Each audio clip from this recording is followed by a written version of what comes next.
ભાવનગરમાંથી ઝડપાઈ પ્રતિબંધિત ઇન્દ્રજાળ। ભાવનગરમાં સોનીની દુકાનમાંથી ઇન્દ્રજાળ ઝડપાઈ। ઇન્દ્રજાળ સાથે વેપારીને વન વિભાગે ઝડપી પાડ્યો।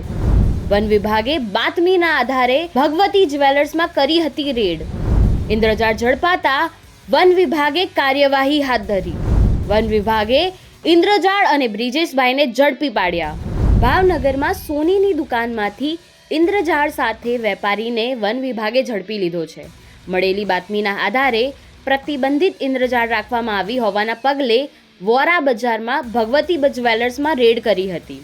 આ ઇન્દ્રજાળના પગલે વન વિભાગે કાર્યવાહી પણ હાથ ધરી છે। ભગવતી જ્વેલર્સ નામની દુકાનમાંથી ઇન્દ્રજાળ મળી આવતા વન વિભાગે ઇન્દ્રજાળ અને બ્રિજેશભાઈને ઝડપીને કાર્યવાહી હાથ ધરી હતી।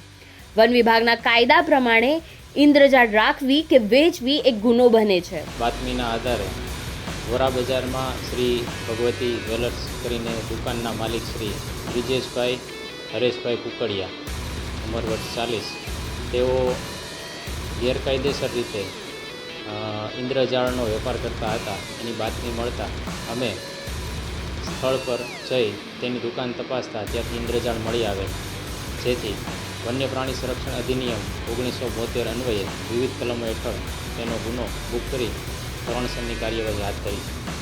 ઉપયોગમાં તો કહી શકાય તો એવો કોઈ છે નહીં, પણ માણસો અંધશ્રદ્ધામાં તેઓને મઢાવતા હોય છે, તેની કોઈ તાંત્રિક વિધિઓ કરાવતા હોય છે, તેના માટે થઈને એનો ઉપયોગ કરતા હોય છે। હકીકતમાં એ માટે તેનો કોઈ ઉપયોગ જ નથી।